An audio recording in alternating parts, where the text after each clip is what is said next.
Queridos, eu quero conhecer aqueles que nos visitam nessa noite. Dê um sinalzinho assim com sua mãozinha. Muito bem. O irmão Pedro com a sua filha está aqui. Ah, está ali. Gente, levanta a mão, irmão Pedro. E a sua filha também. Eles são de Patos, né? E a sua filha veio aqui para Grande João Pessoa e veio morar aonde, gente? Tibiri, né? Eu falo para o mundo todo isso. Tibiri é o lugar. Irmão Pedro, muito obrigado pela honra, viu? Pastor Francisco, Cristina, né? Leva o nosso abraço da igreja. Amo aquele casal, os filhos deles, o trabalho, a igreja, enfim. Que ele continue sendo aquele homem maravilhoso que ele é, não é? Nós amamos muito Pastor Francisco, em nome de Deus. Como é que nós vamos dizer a todos esses irmãos? Sejam bem-vindos em nome de Jesus. Irmãos, eu tenho uma notícia boa. No final do culto temos uma cantina deliciosa, viu, Sérgio? Amém? Você tem poder no teu amém. Muito bom. Então, os irmãos, em vez de sair assim, saem para cá, para essa cantina toda beneficente para os trabalhos da igreja. Irmãos, nessa próxima quinta-feira, dia 18, às 19h30, os amigos de missões vão estar aqui comemorando o Dia dos Pais. Então, nós convidamos toda a igreja a estarem aqui, os pais a virem, quinta-feira próxima. Vai ser um momento lindo das crianças homenageando seus pais. E quero que os pais fiquem de pé, todos os pais fiquem de pé. Muito bem, esses homens lindos, são os homens, as ovelhas mais lindas da terra estão aqui. Eu quero parabenizar todos os pais, tá bom, gente, da igreja, os que estão em casa nos assistindo. Parabéns por a vida de vocês. Sabemos que não foi fácil, não é? Até hoje, sustentar os nossos filhos, principalmente quando a esposa disse, estou grávida, não é? Então, mudou tudo na vida da gente. Então, Deus abençoe a vida de vocês, tá bom? Que Deus continue honrando a vida de vocês, abençoando a vida de vocês de uma maneira muito especial. E eu quero pedir agora que os pais, aliás, que as mães e os filhos aplaudam seus pais em nome de Jesus. Muito bem. Deus abençoe a todos. Quero também trazer uma palavra aqui para aquele pai que ainda não foi pai ainda, tá bom? Por alguma razão, alguma mãe que não conseguiu ser mãe ainda, tá? Você pode ser um pai espiritual, você pode ser uma mãe espiritual, sem dúvida. Você pode adotar esse filho, né, espiritual em oração, para que Deus a cada dia conforte a sua vida. Eu tenho lembrança de um menino que foi adotado espiritualmente. O pai tinha vários filhos e esse casal resolveu honrar uma dessas crianças. Era um menino extremamente dedicado à igreja. E essa criança, eles sustentaram de tudo. Deram de tudo essa criança. Oravam por ela, mas também pagavam a escola dela, compravam os livros, a farda. Era uma coisa linda. Gente, valeu a pena. Sabe por quê? Porque aquela criancinha que foi adotada espiritualmente é dos homens que tem uma das maiores autoridades de hoje dentro da Caixa Econômica Federal no Brasil. Amém, irmãos? Menino de ouro, tocava guitarra. Eu conheci ele pessoalmente. Ele era muito diferente, não era muito? Lembra dele? Você lembra, sim. Então, forçosamente se lembra. Alex, minha filha, Alex. Então, Alex é o menino de ouro, né?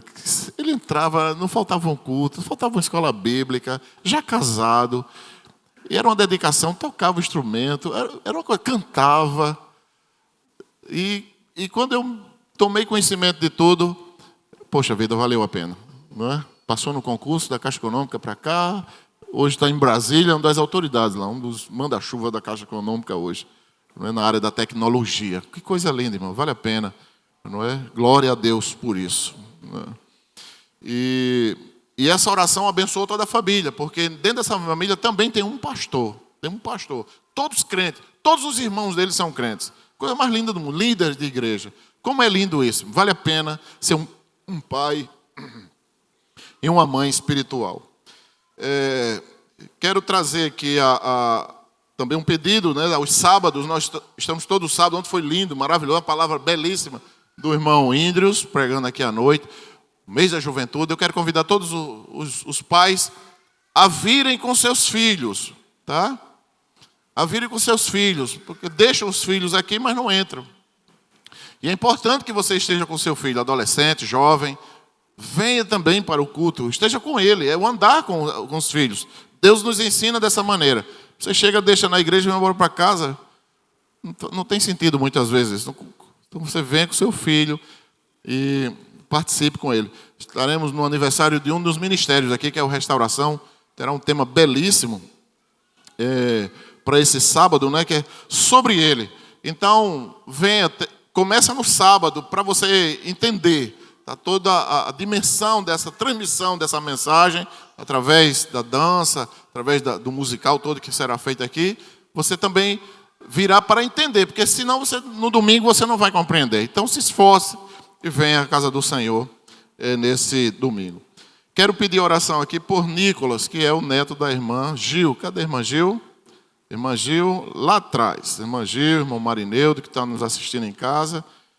Orar por Nicolas. Nicolas está internado, né, já faz mais de 15 dias, né, irmã? Irmã Gil, mais de 15 dias, não é isso? É uma criancinha, é gêmeo, né? Enfim, mas está lá. Os dois estão doentes, os dois. Então, irmãos, vamos orar por eles, para que Deus restaure a saúde desses dois irmãos pequenininhos, neto da nossa irmã, do nosso irmão Marineudo, para que Deus restaure a sua saúde. E também o meu filho também, Samuel, está doente, está com chikungunya, então está todo cheio de dor. Ninguém nem aguenta essa doença, né? É uma chikungunya mesmo, né? Não presta. Aliás, não tem doença nenhuma que seja boa. Então, orem por Samuel, para que Deus restaure a sua saúde, né? Eu levei ele para o hospital hoje, mas ele está medicado, mas cheio de dor, com febre, enfim. É muito desconfortável. Pronto. É isso. Abra sua Bíblia no livro de Gálatas, capítulo 5.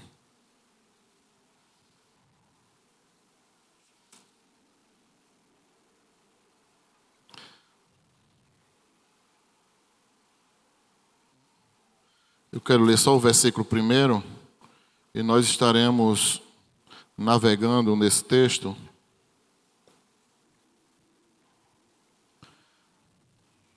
Sentado como estamos, Gálatas capítulo 1.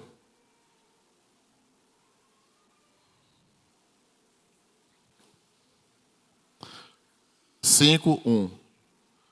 Todos acharam? Achemos, né? O texto sagrado diz assim: para a liberdade foi que Cristo nos libertou. Permanecei, pois, firmes, e não vos submetais de novo a jugo de escravidão. Feche os olhos e oremos ao nosso Senhor. Pai, muito obrigado, Deus, por esse momento da leitura da Tua Palavra. Nós estamos na Tua casa de oração, meu Deus, e como é bom estar na Tua casa, Senhor. Muito obrigado, Deus, abençoa a nossa vida espiritual, nossa vida mental, nossa vida física. Abençoa nossas famílias, Senhor, dando a cada, ó Deus, chefe de família, a sabedoria do sacerdócio, Deus, de conduzir a sua família de maneira espiritual, conduzindo com prudência, Deus, mantendo a casa, meu Deus, tudo. Abençoa as esposas para que elas sejam mulheres virtuosas, Senhor, e não mulheres preguiçosas, nem homens, nem pais preguiçosos, Senhor. Ó Deus, que nós, tanto homem como mulher, possamos olhar para as formigas, para que a gente trabalhe com toda a força, meu Deus, toda a força, para que a gente possa conduzir a nossa casa em um mundo tão difícil como esse, com muita segurança, Senhor, porque a responsabilidade do homem, Deus, é da mulher cuidar da sua casa e dos seus filhos. Deus do céu e da terra, abençoa a tua igreja toda, e que a gente possa sair desse lugar, ó Deus, saciados, confortados e consolados pelo Teu Santo Espírito. É assim que nós oramos, Deus, agradecido pela leitura da Tua palavra, no nome santo de Jesus Cristo. Amém. Então, quero pensar com os irmãos nessa noite sobre esse tema: conhecereis a verdade e a verdade vos tornará livres. A gente sabe dos conceitos que se tem de verdade por aí, não é? Mas na realidade a verdade ela começa com o poder das Escrituras dando essa direção para o mundo todo, né? Então a filosofia, tudo que existe de conhecimento hoje, não é? Então o poder da palavra de Deus ela traz essa busca pela verdade e aí enveredar por outros caminhos para a glória do homem. Mas o que é verdade? Fora das Escrituras, o que é verdade? Então, aqui, irmãos, essa carta, não é? O apóstolo Paulo ele escreve para a Gália. Então, a Gália era uma região, era uma província do Império Romano. Então, vocês sabem que o Império dominou aquela área toda e tinha suas províncias ali, como Éfeso era uma província, a Gália era uma província, Israel era uma província, e assim o poder romano ele ia avançando, ele ia criando estradas, porque foi Roma que iniciou as estradas, antigamente não tinha estrada, então a ideia de estrada para que os carros de combate pudessem passar naquela época. Então Roma trabalhou muito nessa parte. E aí quando eles estavam nessa área, quando Paulo chega, o Império Romano já tinha dominado, já trabalhava isso há muito tempo, e aí havia algumas estradas prontas, e o apóstolo Paulo passou por essa região, e ali pôde pregar o evangelho da salvação. E essa carta provavelmente foi escrita entre o ano 45, 48, por aí. Por quê? Porque no capítulo 15, um dos problemas dessa carta que Paulo escreve, que trata dessas questões que Paulo vai escrever para dizer, com tanta rapidez o povo mudou, assim, ou estava mudando de pensamento, com tanta rapidez, que foi tão difícil para ele. Então, o que foi que aconteceu? O que foi que levou o povo a fazer isso? Uma das questões que a carta fala, mas que foi trabalhada no capítulo 15, que foi o primeiro concílio da igreja, da igreja do primeiro século, ali no capítulo 15, tratando de coisas dessa natureza com relação aos rituais, não é? As leis que o judaísmo tinha, enfim, e suas regulações. Porque além da lei, tinha também as suas regulações. Isso aí era muita coisa. A circuncisão era um desses problemas. E Paulo vai justamente trazer isso para a igreja de Antioquia. É o respeito, presta atenção, é o respeito que o apóstolo, junto com todos os outros, a fidelidade a Deus, sabe? A fidelidade a Deus é algo fundamental, da alma do homem. Então Paulo vai, e ele, por ser um grande apóstolo, um homem de Deus usado de maneira poderosa, sabe que a recha dele, o povo se jogava e curava. Onde ele chegava, ele colocava as mãos nas pessoas, e eram curadas, mordidas de cobra eram curadas, de febre eram curadas. Então era algo fantástico. Então ter o privilégio de ter andado ao lado de um homem desse não era qualquer coisa. Mas a gente percebe que Paulo vai para Antioquia, para a igreja de Antioquia, apresentar essas adversidades. E essa igreja entende também, é uma questão de honra, apesar de ser uma igreja visionária, mas é uma igreja que honra a igreja de Deus, que não tem duas igrejas, tem uma. E aí leva para Jerusalém, para que Tiago, que era naquela época o pastor da igreja de Jerusalém, que era o meio-irmão do Senhor, filho de Maria, segundo as Escrituras, e aí eles se reúnem, entendem e fazem uma decisão para que as pessoas não pudessem mais cumprir esses rituais ali, que era impedimento da pregação do Evangelho. Era um choque de valores. E Israel, aliás, os judeus que se convertiam ao cristianismo, passava a ser problema para o apóstolo Paulo. Eles se convertiam, mas era um problema.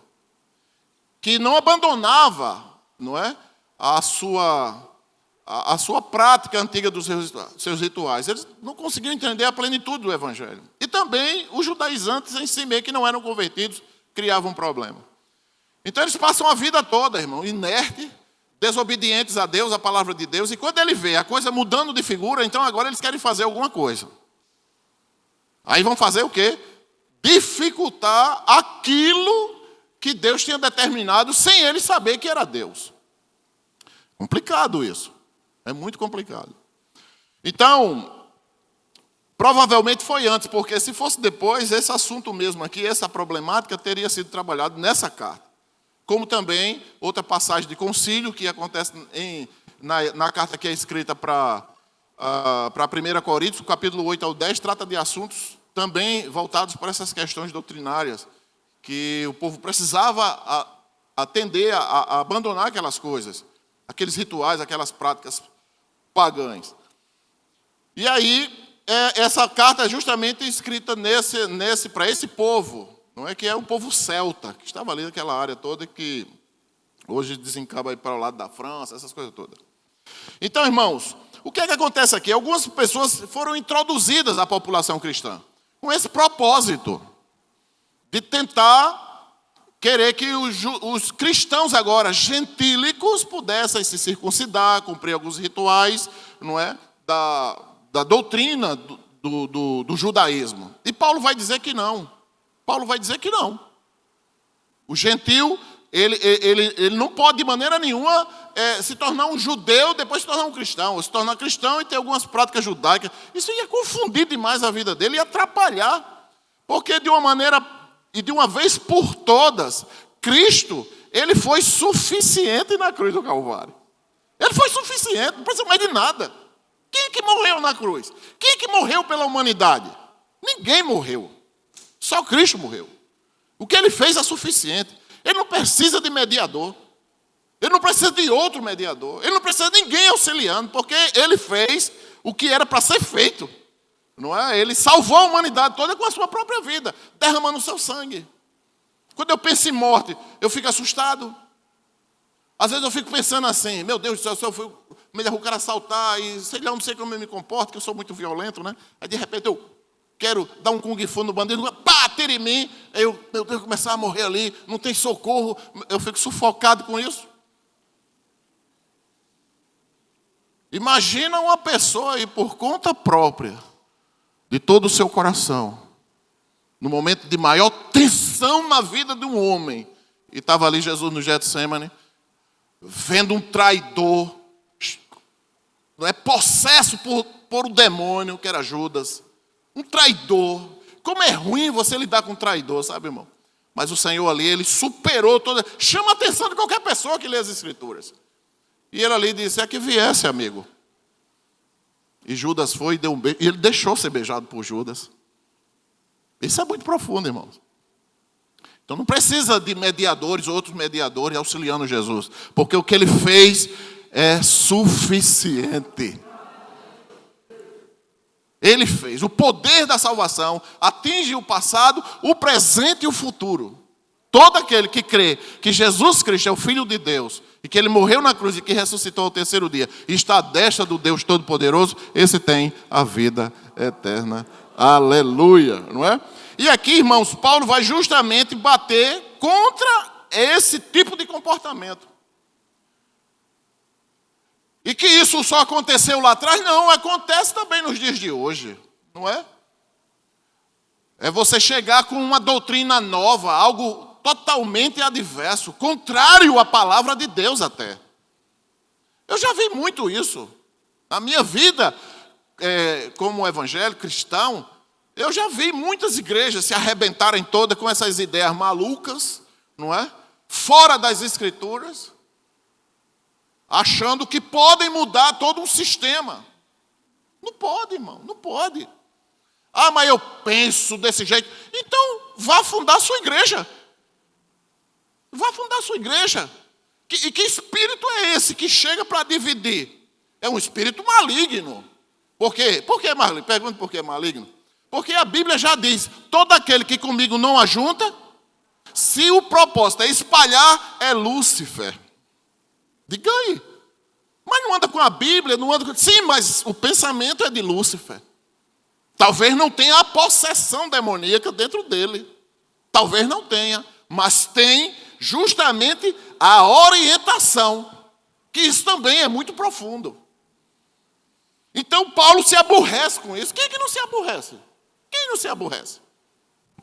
Então, irmãos, quem são esses inimigos? Justamente os cristãos judaizantes que não se ligaram especificamente para conhecer o evangelho com propriedade. Por quê? Porque o evangelho, aonde ele chegar, ele transforma.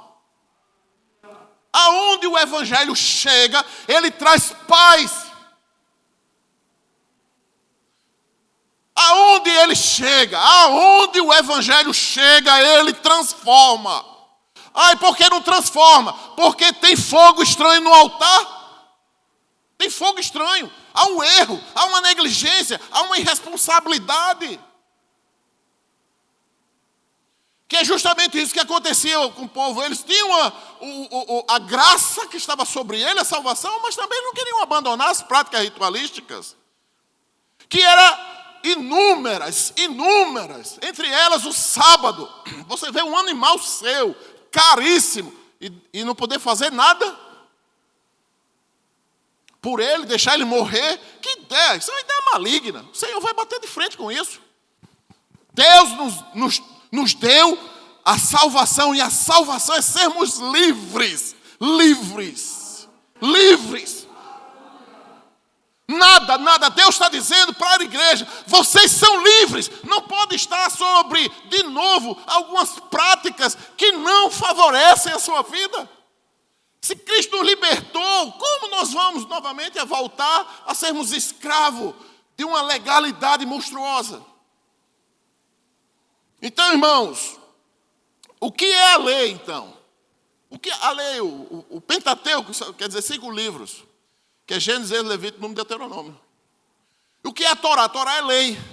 Então, os 5 livros vai trazer justamente a lei, que é a Torá. E aí o judeu, ele trabalha isso com muita fidelidade. Com muita fidelidade. E é a lei e muita regulação em cima disso. E está errada, olha o dedinho, está errado não. Não está errado. Agora, isso tem que ser agora de maneira livre. Eu não preciso cumprir alguns rituais. Eu não preciso mais oferecer as ofertas de manjar, botar um perfume para queimar, adocicado aqui no altar, para perfumar a igreja. Não precisa disso hoje. Eu não preciso trazer o cordeiro, porque o cordeiro já foi sacrificado no altar. Eu não preciso mais disso. Cristo é tudo em mim.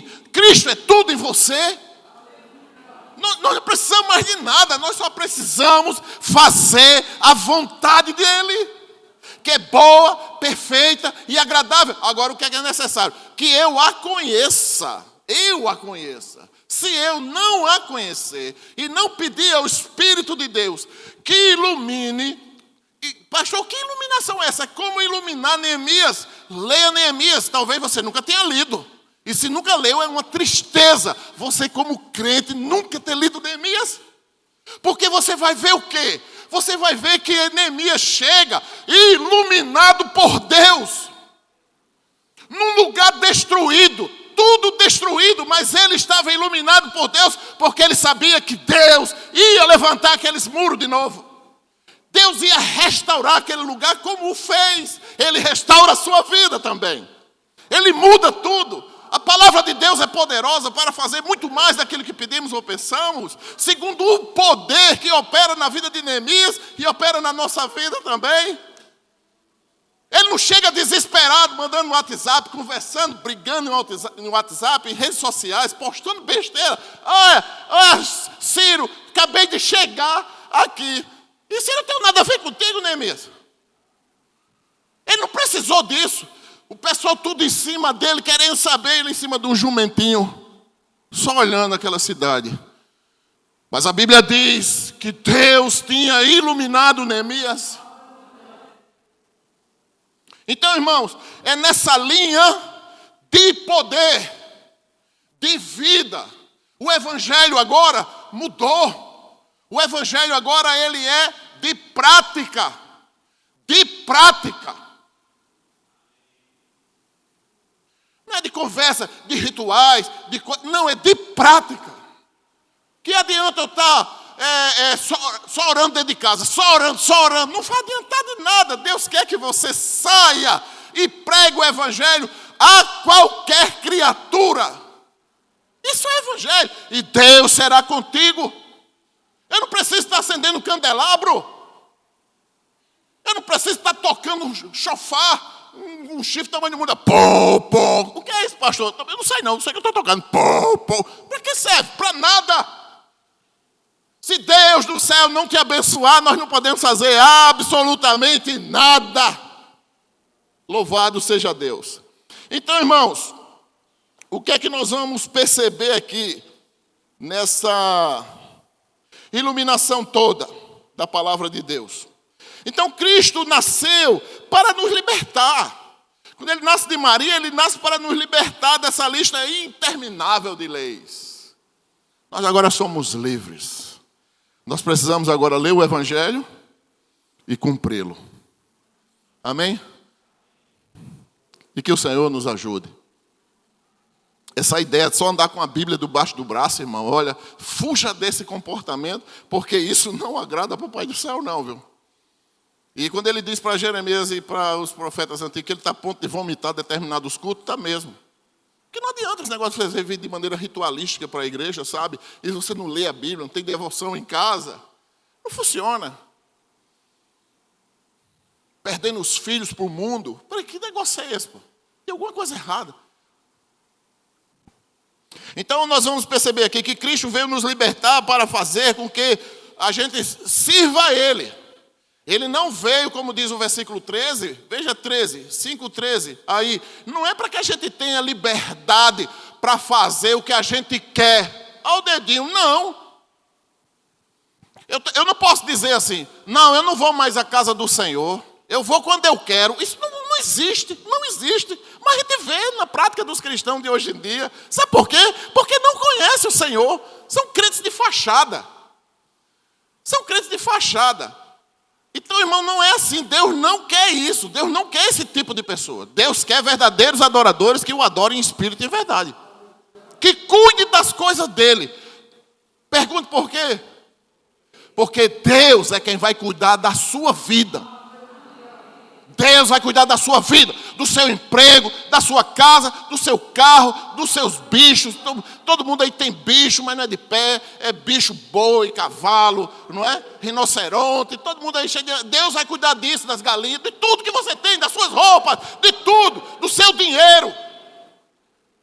O diabo vai vir, mas Deus não vai deixar acontecer nada, porque Ele põe uma cerca poderosa para proteger você, meu irmão. Deus só quer que você faça isso. Deus só quer que você faça isso. Está inventando história, não é? Como muitos que não têm o que fazer, ficam inventando, não sabem nem o que é determinadas coisas, ficam inventando história que nem sabem. Copiando e colando da vida dos outros, ou de outras linhas de pensamento. Então, irmãos, olha, se Cristo não operar na nossa vida, para que a gente entenda hoje que nós estamos livres é do egoísmo. A salvação, o poder que o Espírito de Deus vai atuar aqui através dessa carta que Paulo manda aos Gálatas, é justamente para mostrar que nós agora vamos viver longe, mas muito longe do egoísmo. O que é egoísmo? É quando eu não tenho amizade com ninguém. Quando eu não oferto para a igreja. Eu não tenho comunhão com a igreja. Isso é egoísmo. Mas não estou lá, está lá, mas não ajuda em nada. Você não se envolve com nada, então tem que rever essa salvação. Para ver se não é. Não como esse problema aqui, que aqui era a graça e a prática dos rituais e as legalizações que a lei tinha. Não, mas hoje pode ser. O que você aprende em parte na igreja e aquela vontade que você não quer abandonar. Os seus conceitos. Eu penso assim, pronto, acabou. Pronto, isso não funciona. Não tem diferença dessas duas pessoas que atacaram aqui a igreja. Não tem. Então, irmãos, aqueles que apelam à sua liberdade para fazer o que gostam, eles estão preparando uma armadilha para eles mesmos caírem nessa armadilha. Por isso que Paulo está dizendo, vocês estão armando uma armadilha para cair de novo, voltar de novo a ser escravo. Então não é isso. Nós precisamos entender que Deus, através da vida do apóstolo Paulo, está apelando para que a igreja de Jesus hoje, ela possa se afastar do egoísmo. É por isso que o Senhor diz, olha, aquele que está doente, aquele que está preso, sabe, aquele que está passando fome, é isso. É isso. Não é querer tocar no céu e ter uma resposta aqui para a terra. Olha mesmo, se Deus está precisando disso, pô. Deus está precisando que você chegue primeiro que o Espírito Santo. Deus está falando lá em cima, numa reunião lá, o Espírito Santo lá também esperando a decisão. Aí você, que é muito especial, mais do que todo mundo, aí chega primeiro no altar, pega a mensagem de Deus saindo da boca de Deus e traz para o povo. Cai fora, pô. Falso profeta. Falso profeta. Então isso acontece no dia de hoje. Eu fui testemunha de uma igreja que acabou a vida dela. Não é? Aqui saiu, aqui ficou não. Foi aqui saiu, viu? Aqui ficou, é uma igreja poderosa para a glória do nosso Deus, porque Deus é fiel ao que Ele escreve, ao que Ele diz. Então, irmãos, do 1 ao 12, o que é que Paulo vai trabalhar aqui? Ele vai trabalhar a relação pessoal. Ele vai dizer que Cristo nos libertou, mas podemos nos tornar escravos outra vez. Ele nos libertou, mas Paulo está dizendo, do 2 ao 13, que nós podemos voltar de novo, se você desdenhar com a sua oração, com a sua vida pessoal, que você estimule a sua esposa, que a esposa estimule o marido, que um chame a atenção do outro, que os pais chamem a atenção dos filhos, porque a casa tem que ser desse jeito. A casa do crente tem que ser assim. Porque é palavra de Deus. E nada melhor do que reconhecer quando erra, sabe? Quando é reconhecer que erra, porque essa questão de machismo dentro do cristianismo não funciona. Então, nós precisamos aqui nos permanecer vigilantes. É isso que o texto vai falar. Quando ele diz assim, eu, Paulo, vos digo, se deixar de circuncidar, Cristo de nada vos aproveitará. Se você voltar àquela prática, Cristo não está funcionando ali. Porque ele já anulou. É a mesma coisa sobre o casamento. Deus é a favor do divórcio? Não, Deus não é a favor do divórcio. Quem foi que disse isso? Que Deus é a favor do divórcio? Quem foi que disse que Deus é a favor de que um homem case com um homem? Aonde isso? Que a mulher case com a mulher? Aonde está isso? Não tem prática aí. Deixa quem quiser fazer, que faça. Não é? Mas eu e a minha casa, não. Eu e a minha casa, não. É a mesma coisa do que Levítico vai trazer com as instruções, né?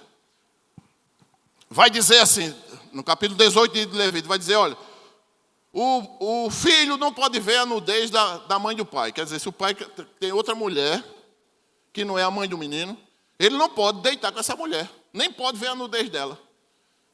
Nem o padrasto, ninguém pode ver a nudez de ninguém. Mas o que a gente vê hoje? A gente vê uns crentes sem vergonha. Mulheres sem vergonha na cara, pô. E um marido sem vergonha na cara. Porque o cara que tem uma mulher e deixa ela mostrar as suas partes para o mundo, é um cara sem condições nenhuma. Pô. E o marido que deixa a mulher ser tatuada. Aonde é que vai tatuar? No fogareiro. É o cara lá. Fogareiro. Aí bota a mão lá nas plataformas do fogão. Faz para cá um pouquinho. Às vezes a gente tem que ser bem aberto assim para ver se a galera entende, sabe? Isso é um lar pervertido, irmão. Isso é um lar depravado. É um lar sem moral. É um homem que não tem moral dentro da sua casa. É um homem que não tem espiritualidade, nem ele, nem a mulher. Pode olhar, pode ser quem for. Como é que o homem é casado e a mulher vai para a praia porque vai se encontrar com amigos e amigas? Quando você olha a mulher com a tanga do tamanho do mundo, crente com a tanga do tamanho do mundo, foto com foto assim, tudo fogareiro com fogareiro. Que sem vergonhice, irmão. Isso é uma mente de uma crente depravada, rapaz. Não tem espiritualidade. É isso que a gente vê no povo de Deus hoje em dia. Vazios de alma, vazios de Deus, e cheio de imoralidade, cheio de depravação, igual ao povo antigamente. Deus não se alegra disso. Deus não se alegra disso. Que necessidade tem de uma mulher casada estar mostrando as suas partes para o mundo todo, para os depravados fazer o que quiser fazer com a foto dela? É porque a perversão da luxúria, isso é uma perversão da luxúria, que Paulo trabalha aqui nesse texto. E o cara não diz nada, pô. Falta de espiritualidade, falta de leitura bíblica, falta de oração, um monte de coisa.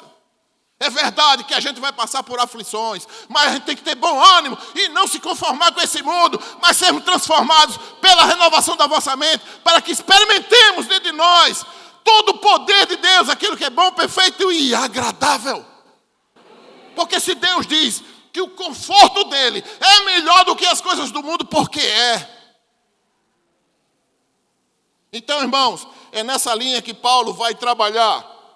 Do 13 ao 15 ele vai trabalhar justamente essa liberdade cristã. A vida de um chamado para a liberdade. Por quê? Porque a lei ela cumpriu o seu papel. A lei ela é muito importante. A lei ela cumpriu o seu papel. A lei ela trouxe o homem para a graça divina. A lei falou justamente do Cristo, que seria sacrificado no altar do Cordeiro de Deus, o tempo todo falando nisso. Então se cumpriu tudo isso. Então a lei cumpriu o seu papel. Outra coisa, sem lei, não tinha o conhecimento do pecado. Nós e o povo de Deus, e para trás, e o mundo rejeita, porque a palavra de Deus, ela mostra para o ser humano o pecado. Porque pecamos contra Deus. E a Bíblia Sagrada, ela vai trazer justamente essa linha. Ela cumpre o seu papel e apresenta a graça. E agora, pela graça, nós somos salvos. Louvado seja Deus. Somos salvos agora. Não é? Se tirar a lei, se tirar a palavra de Deus, qual é o instrumento hoje? Me diga. Muitos aqui, muitos têm um conhecimento hoje, acesso ao mundo todo. Me diga, se tirar as escrituras, qual é o outro instrumento que mostra o pecado para a humanidade? Qual é? Entendem agora? Porque a lei, a palavra de Deus, vai mostrar para a gente o pecado. E Paulo vai dizer aqui nesse capítulo e na carta toda, é importante que leiamos a carta toda, vai mostrar o quê? Ele vai mostrar que o homem, com relação à lei e às suas regulações, é impossível cumprir. Então, capítulo 5, versículo 17 de Mateus, o Senhor vai dizer: eu vim para cumprir a lei. É o único que tem poder para cumprir a lei. Chama-se Jesus Cristo de Nazaré. Por isso que todas as coisas no céu e na terra, como diz Efésios 1:10, Deus traz todas as coisas no céu convergidas nele e as coisas da terra convergidas nele. Por isso que todo o poder, agora quando ele vai subir aos céus, diz: todo o poder é me dado agora no céu e na terra. Porque todas as coisas no céu e na terra convergem sobre Cristo, sobre ele. E esse mesmo Deus poderoso que subiu é o mesmo que vai descer para vir buscar a sua igreja. Por isso que nós devemos nos preparar. Deus nos chamou para sermos santos, separados de todas as coisas imundas desse mundo. Ontem, Indros pregando aqui, mostrando todos os filmes hoje. É um filme de romance. Um romance tão lindo, né? Um romance lindo lá, com a menina linda. No final, essa menina, do nada, aí chega, vai terminar o filme. Aí ela diz: olha, eu gostei muito desse filme maravilhoso, mas eu quero dizer que eu te amo. Aí, um beijo na boca. Precisa disso. Precisa para que se cumpra as escrituras sagradas. Porque aqui na terra vai ser um caos. Principalmente de perversão sexual. Perversão sexual. Anote isso para você ver. É só o que acontece hoje. O que é a leitura do jovem hoje? Sabe qual é a leitura do jovem hoje? O café da manhã do jovem, abrir o Windows. Ele abre o Windows e o seu café da manhã entrar nas redes sociais. Se você, jovem, se tem um jovem aqui na igreja, e o seu café da manhã é esse, você está tão distante de Jesus que você não quer nem imaginar. Você pode andar com a Bíblia debaixo do braço, sabe? Você pode andar aí com um nome bem grande, eu sou de Jesus, com o nome na camisa, Jesus é o Senhor da minha vida, tudo perfeito aí, ó. Mas está distante, porque o comportamento vai trazer justamente essa divisão espiritual longa dentro da vida do homem. Então, irmãos, Paulo vai dizer aqui do 13 ao 15, ele vai dizer o seguinte, Marcos 12, 31. Olha o que ele vai dizer. O que é o evangelho? Por isso que ele vai dizer, olha, vocês deram ouvido rapidamente a outro evangelho. Porque ele não pregou essa maluquice que a gente está vendo nos dias de hoje, não, meu irmão. Essa espiritualidade acerbada aí, que não tem nada disso, quando a gente vai olhar, é um bando de depravados. É um bando de alienados espiritualmente. Porque o evangelho agora, o que Deus quer da igreja é resultado. Não estou dizendo que você vai parar com a sua oração, não estou dizendo que você vai parar com a sua leitura bíblica, só pregar o evangelho, não. Mas você agora tem que conciliar.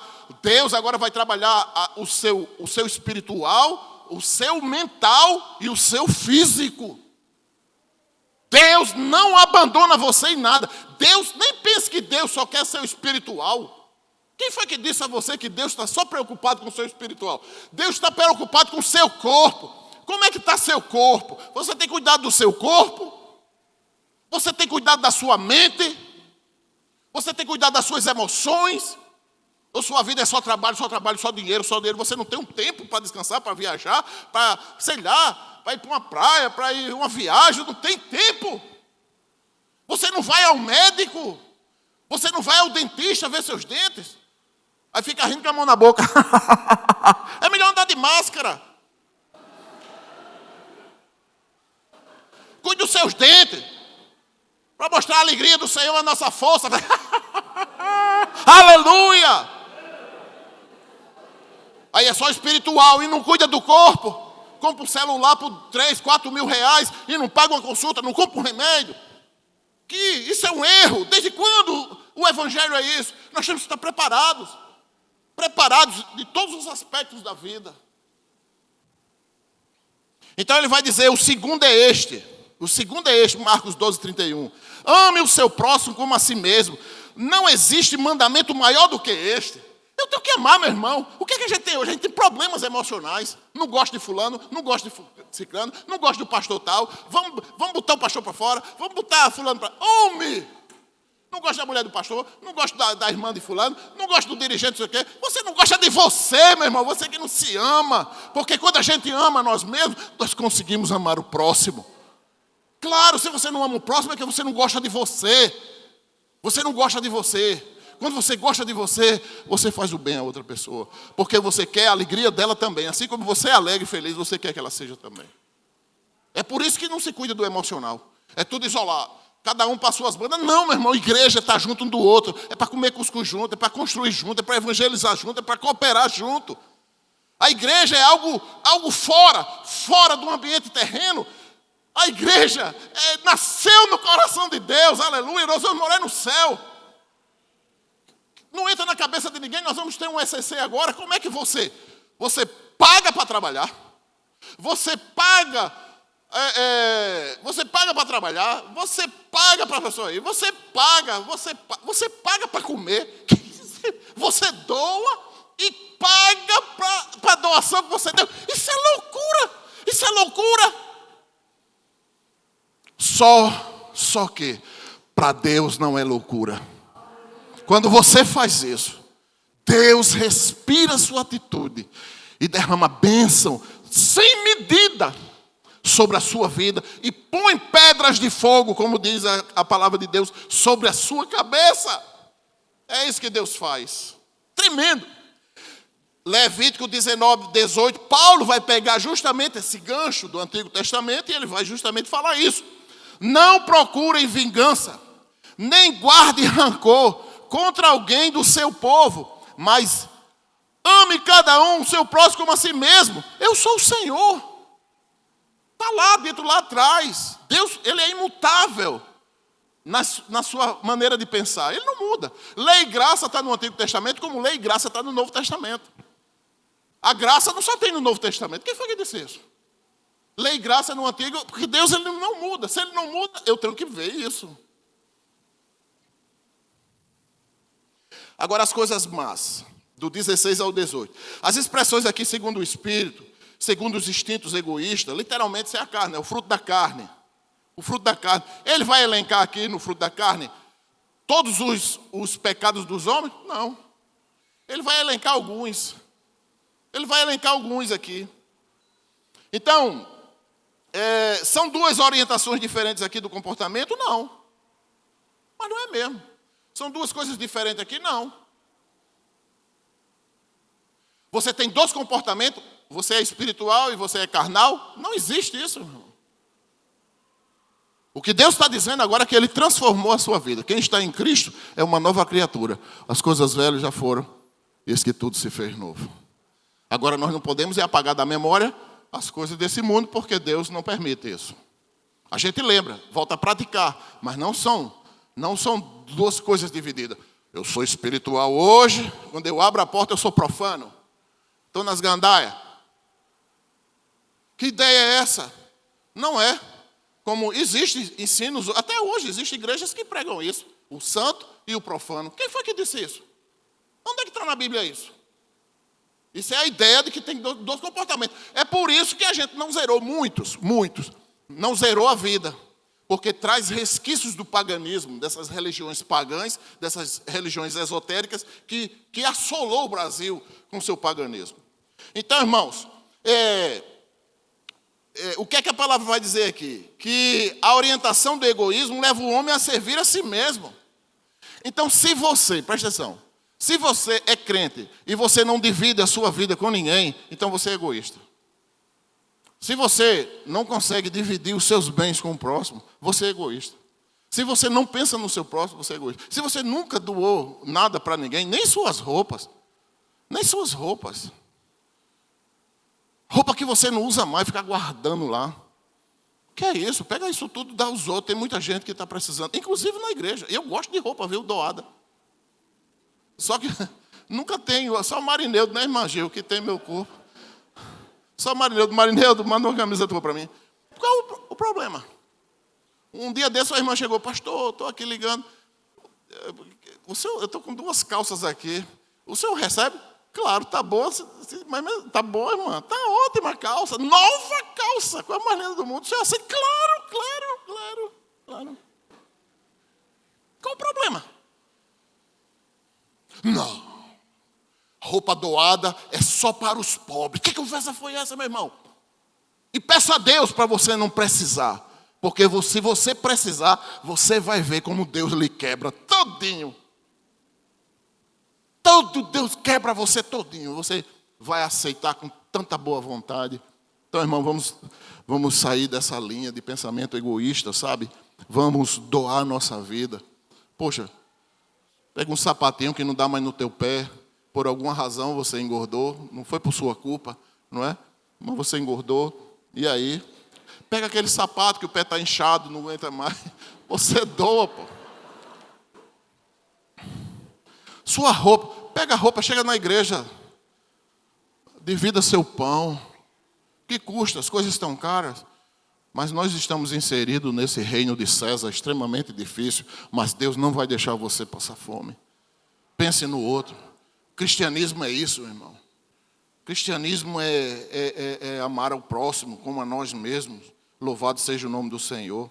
E essas coisas mais continuam. Aqui, ó, Paulo certamente não pretende fazer uma lista completa aqui dos vícios que o homem mostra o seu egocentrismo, né? De maneira nenhuma.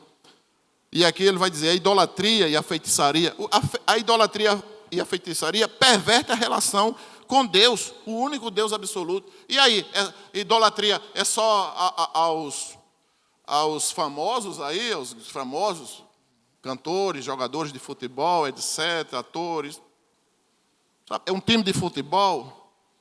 Não sei, de repente é. De repente você compra uma camisa de um time seu, mas você não faz uma doação quando a igreja precisa para alguma atividade. Então você é egoísta. Você enriquece o reino de César e empobrece o reino de Deus. Deus está de olho em você. Nem pense. Nem se engane. E Satanás também querendo lhe pegar. É por isso que a Bíblia fala claramente, né? Satanás tem visto o meu servo Jó. É isso, Deus lhe conhece. Deus lhe conhece. Quando Deus disse só para Jó, é porque Deus disse para você também. Deus sabe o seu nome e Ele diz o seu, com as reuniões celestiais que existem, para decidir as coisas que são aqui da terra, da nossa vida. Aleluia. É como é bom a gente saber que Deus se reúne no céu, meu irmão, com os seres poderosíssimos, para cuidar da vida da gente aqui na terra. Não tem coisa melhor. Quer ver quando isso vai acontecer? Hoje à noite, quando você dormir, Deus vai passar a noite toda velando por você.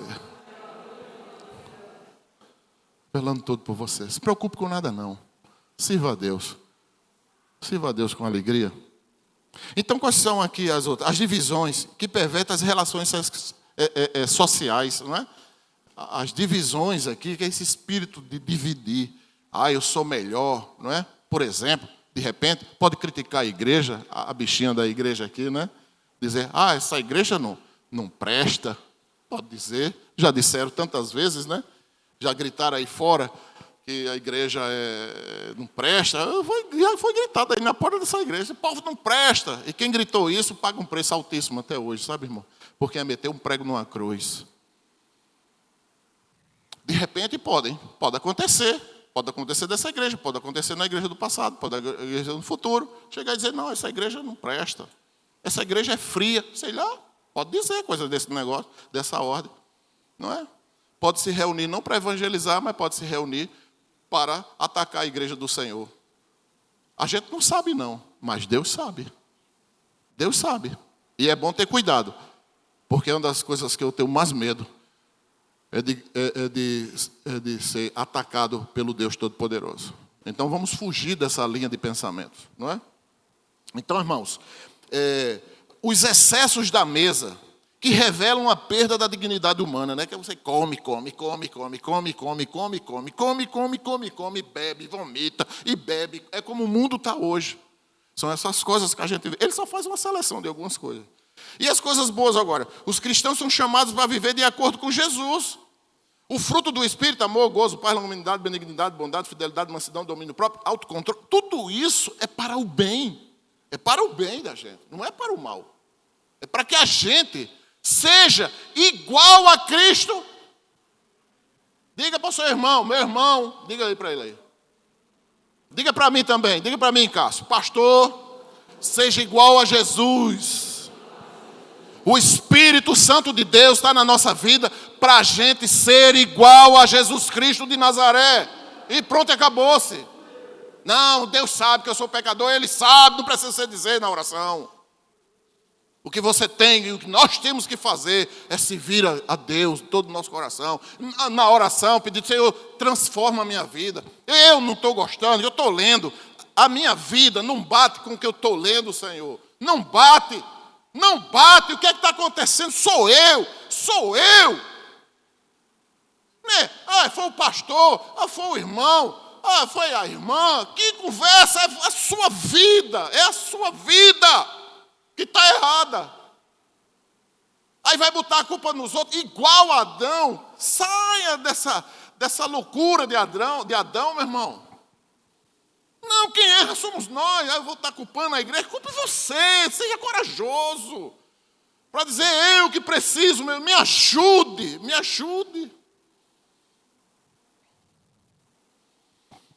Um dia desse, irmão, eu tive um pensamento, eu estava tomando banho. Eu me descuidei e veio um pensamento. Um pensamento muito ruim que aconteceu comigo lá atrás. Um pensamento nojento, ceboso. Lá atrás, eu tenho uns 14, 15 anos. Aí eu parei assim, eu digo, meu Deus do céu, tenha misericórdia de mim. Como é que eu, hoje, vou fazer 60 anos agora, a minha mente, eu tomando banho, o que é que tem a ver? Eu tomando banho. Lá vem a mente, trouxe um pensamento, eu digo, meu Deus, me ajude. Não é? Eu tinha 14 anos, 15 anos. Nós temos que nos esforçarmos. Eu não estou preocupado com o pecado de ninguém, de A, de B, de C. Eu estou preocupado com a minha vida. A minha vida. É o que quando eu me preocupo com a minha vida e você se preocupa com a sua, a gente cuida dos outros. A gente cuida dos outros. Não é? Como é bom a gente estar lá do outro lado, um monte de gente já na congregação lá. Não é, pastor Messias? Você está precisando de cadeira, né? A família está indo, muita gente está indo daqui, lá. E vamos assim, trabalhando, como é bom. E está tudo investido. E o que é que eles têm pago? Nada. Nós é que temos financiado tudo. Isso é amor ao próximo. Isso é pregar o evangelho. E bem-aventurados são aqueles que assim obedecem. Então, Paulo vai enumerar algumas coisas aqui. Não é? Paulo enumera as condições aqui no fruto do Espírito, que está justamente do versículo 22 ao 26. Ele enumera justamente essas coisas boas que desenvolvem o amor. Você e eu só vamos desenvolver o amor se a gente deixar o Espírito de Deus trazer essa imagem de Cristo para a nossa vida, que é a fé, a mansidão e a mansidão, né? O ser manso, em si ser manso, como Cristo foi. Aqui vieste, amigo. Ele podia ter matado tudinho ali. Na cruz, se acabando de dor ali, ele disse, Pai, perdoa porque eles não sabem o que fazem. Essa ideia de dizer, não, Cristo é Cristo, eu sou eu. Não. João, capítulo 14, versículo 16 e o versículo 23, vai dizer que o Deus Pai, Deus Filho e Deus Espírito Santo está dentro daqueles que aceitaram Jesus como Senhor e Salvador. João 14, capítulo 16, versículo 16 e versículo 23. Pode olhar. Ele na terra ele diz, Pai, eu vou rogar ao Pai para que Ele mande outro Consolador. E no versículo 23 vai dizer, se amarem o meu Pai e guardarem os meus mandamentos, eu e o Pai viremos morar com Ele. Olha que coisa linda. Então essa ideia de dizer, não consigo, consegue. Tem que pagar o preço, tem que se esforçar. Tem que se esforçar. Cristianismo não é essa balela que estão pregando hoje em dia, não. Essa facilidade. Dá o dedinho. Cristianismo, irmão, é cruz. Cruz. É por isso que ele diz, aquele que quer ser meu discípulo,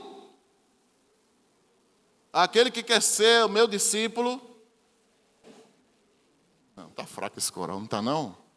Tá, Larissa, fraco esse coral? Está fraco. No 3. 3.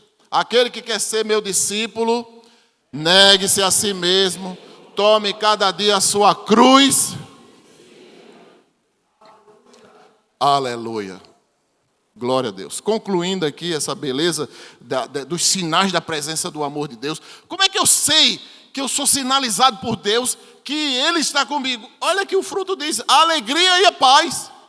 A alegria e a paz do Espírito de Deus mostra claramente a presença do amor de Deus na nossa vida.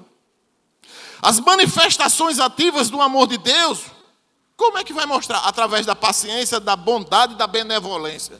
Quando você tem a paciência, você é um homem bom, uma mulher boa, não é? Você é paciente com tudo isso, você é longânimo, sabe? Benevolente. Então, as maravilhas, as manifestações desse amor tremendo de Deus estão ativas na nossa vida. Concluindo, glória a Deus. Deus, Ele está interessado em cada parte das nossas vidas. Diga amém. Cada parte da sua vida. Não só a espiritual, como eu falei, não é? Ao viver pelo poder do Espírito Santo, nós devemos render cada aspecto da nossa vida a Deus. Meus pés, Senhor, obrigado pelos meus pés, pelos meus tornozelos, pelos músculos, pelo meu estômago, pela minha cabeça, pelos meus olhos, pelo meu ouvido, pelas minhas mãos. Obrigado, Deus, por tudo que o Senhor tem. O som, eu consigo, alguém chama, Evandia, eu escuto, tão bom, não é? Quando eu consigo confirmar algumas coisas, pastor, o senhor vai jantar na minha casa? Eu digo, eu vou. Como é Deus, como é bom, sabe? Confirmar essas coisas. Ele tem poder de confirmar as coisas, sabe? Oh, irmão. E às vezes a gente acorda tão triste, tão, né? Reclamando da cama, reclamando do sofá, da televisão, do café, do pão. Oh, irmão. Deus foi tão simples. Deus aqui na terra foi tão simples, não foi, irmã Fátima? Tão simples. Quando ele chegou na beira do rio, tem peixe para eu comer? Ele não viu direito. Tem peixe para eu comer? Aí João disse, Pedro, é o Senhor. É o Senhor. Correram imediatamente para junto de Jesus. Como é bom a gente correr para junto de Jesus, meus irmãos. E Paulo diz aqui, é salvo. É salvo. O que ele está confirmando no final com o fruto do Espírito, ele quer dizer justamente isso. Somos salvos, então, portanto, viva de acordo com esta realidade. Deus salvou você. Diga assim, Deus me salvou. Eu sou discípulo de Jesus. Eu tenho que ser igual a Jesus. Diga assim. Eu quero viver como ele viveu. Deixa criticar. Se na igreja tiver algum incircunciso criticando de você, glorifique a Deus. Porque na igreja tem joio. Tem irmão que tem inveja do outro da igreja. E é joio. É joio, irmão. Essas pessoas são joio. Nem sirva a Deus. Cante com alegria. Sirva a Deus. Vai evangelizar. Vá dar aula. Faça. Sirva a Deus com alegria. Deixa quem quiser criticar. Aqueles que estão junto do pastor, estão junto dos pastores. Pastor Jair está ali. Pastor Eusébio, as pessoas são os babão dos pastores, é? São os babões. Deixa eu dizer uma coisa. Se você diz isso, você é um miserável. Não estou nem aí. Se você pensa assim, é porque sua mente é poluída com as coisas mundanas. É babão do pastor. Chega junto do pastor para ver se você vai ser babão. Vá juntar junto do pastor. Vá juntar junto do pastor. Ali, ó, Jair, o bonitão. Vá, ele vai dizer logo, vamos aqui, irmão, vamos orar, vamos evangelizar, vamos estudar a Bíblia, vamos para o culto. É assim.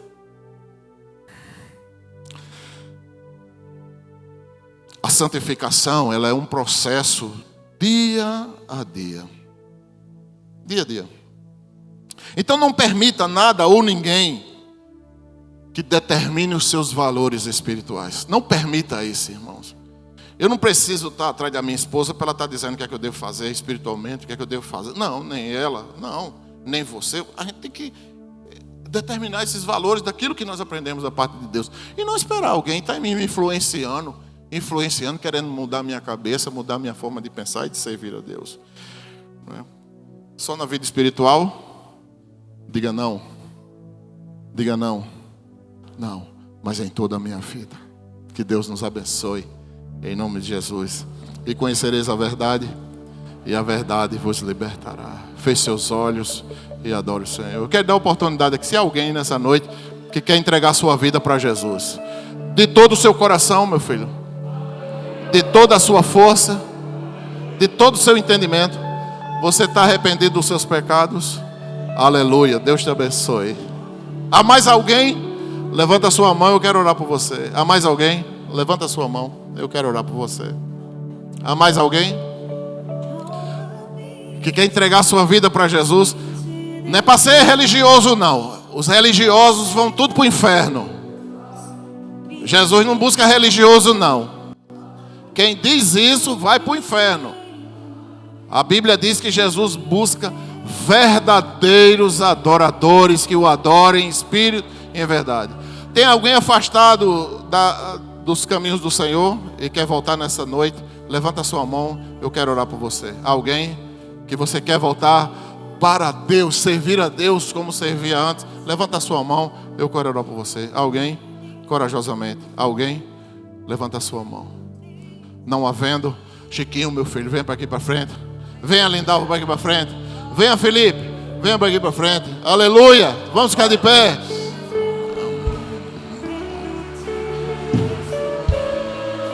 Aleluia. Glória a Deus. Vamos aplaudir o Rei da Glória. É Ele. Porque nós vamos aplaudir no céu. Aleluia.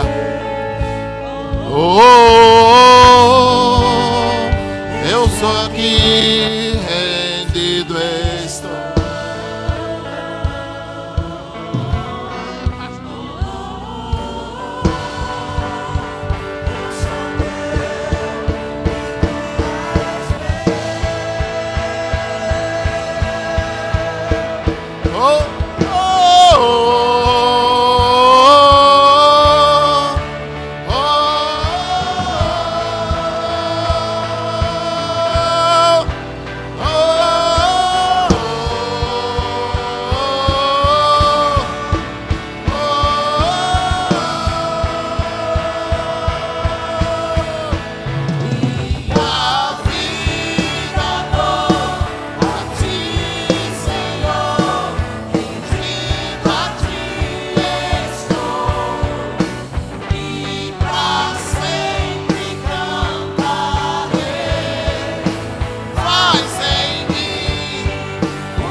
Glória a Deus.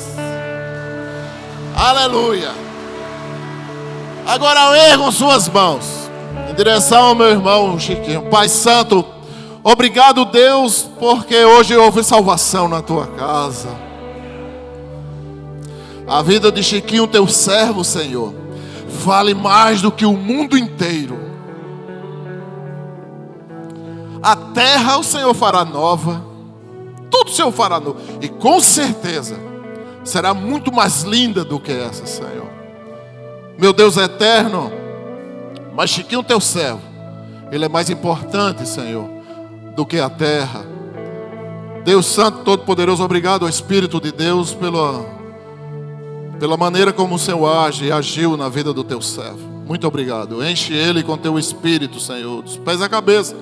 Enche ele, que ele saia daqui cheio, pleno. Perdoa-lhe seus pecados, Senhor. E só o Senhor tem o poder de apagar essas coisas da nossa mente. Jogar no mais profundo da nossa memória, Senhor. Joga no mais profundo, Deus. Para que teu servo jamais se lembre dessa vida pregressa. Mas que ele olhe só para Jesus Cristo, que é o autor e consumador da sua fé. Escreve o nome de Chiquinho no livro da vida, meu Deus. E no dia do Senhor, quando o Senhor abrir o livro da vida, estará ali o nosso nome e o nome do teu servo também, Senhor. Aleluia! Obrigado, Deus, pela vida de Lindalva, sua esposa, de Felipe, seu filho, Senhor, de Daniel, seu filho, seus netos, Mariana. Ó Deus, toma a vida do teu servo em tuas mãos, abençoa eles.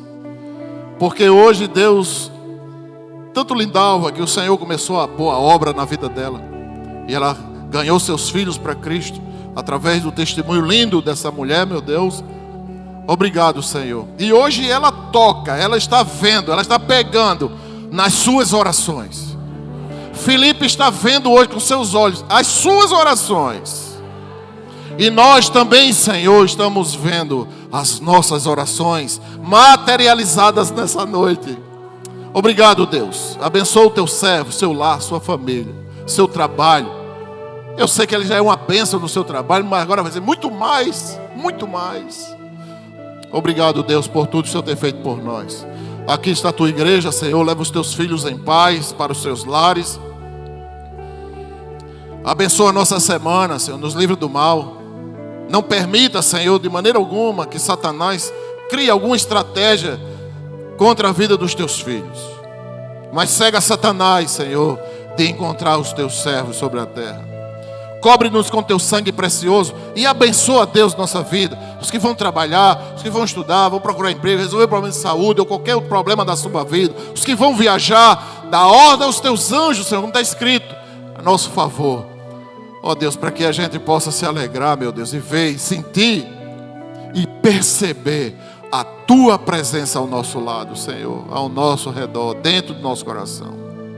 Que o amor de Deus, nosso Pai, a graça redentora do nosso Senhor e Salvador Jesus Cristo, a comunhão e as doces consolações do teu Santo Espírito, Senhor, esteja sobre a vida dos teus filhos que estão no santuário nessa noite, e ao teu povo espalhado por toda a face da terra, hoje, para todos sempre. Amém. Olhe para mim. Não saia sem falar com o seu irmão do seu lado. Não saia. Fale com o seu irmão. Deus abençoe.